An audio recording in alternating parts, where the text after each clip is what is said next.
Hi guys! Welcome sa kusina ni Diday. For today's video nga guys ay gagawa ako ng chocolate turon.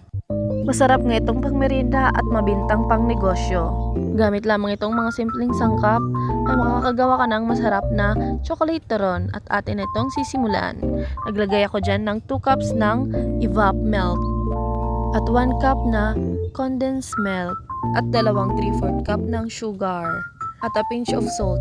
Bali, 3 cups of cornstarch nga pala yung nilagay ko dyan since double measurement tayo ngayon kasi pang maramihan yung gagawin natin dahil aking ito ay ipapabinta sa RNHS since Monday ngayon, mabinta ito ngayon doon.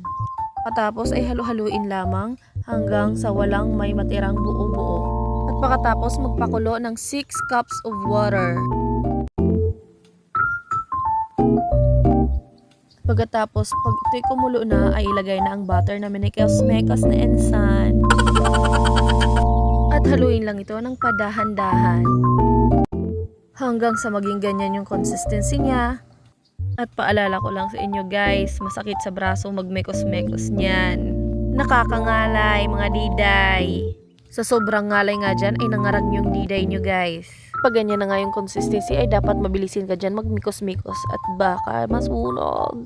Hanggang maging ganto ka-sticky. Dapat ganto ka-sticky guys ha. At nilipat ko na nga yan sa isang malinis na bowl.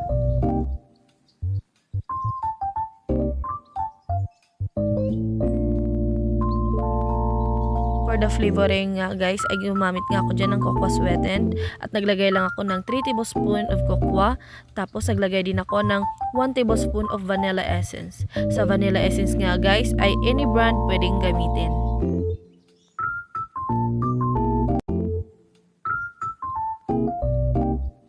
Sa pagbabalot naman guys ay dapat mabilisan ka dyan dahil habang tumatagal at nahahanginan siya ay tumitigas. Bali, tubig lang pala yung ginamit kong pangdikit dyan. Nasa sa inyo na nga yan kung gaano kalaki ang gagawin ninyo. Nakadepende yan kung magkano yung target nyong pambintahan nyo. Yung ginawa ko ay tansyahan lamang. 1 kutsara kada isang lumpia wrapper. At sa kung magkano ko naman ito ipapabinta ay hindi ko pa alam. Ang gagawin ko muna ay pipintahin ko muna kung magkano ang aking nagasto or ang aking kapital. At bibilangin ko muna kung ilan ang aking nagawang turon. At saka doon ko na i-divide. At ang answer nun, ayun na yung kung magkano yung bintahan ko. Bali, 2 ang flavor yung nagawa ko, ubi yung isa. Di na nga na-videohan kasi nga tinatamad na yung videographer ko. Kanina pang nakasimangot.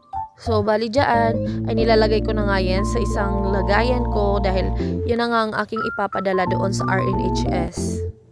Bali, yung naglalako ng aking mga niluluto ay mga high school na.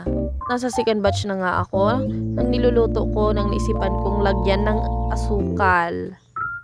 Diba? Late nang makaisip yung diday nyo. Paningin ko kasi ay boring, pag plain lang, kaya nilagyan ko ng asukal. Para may pinaka-toppings naman, kahit matamis naman yan.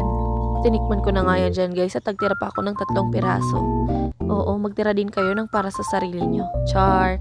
At dito na nagtatapos. Adios!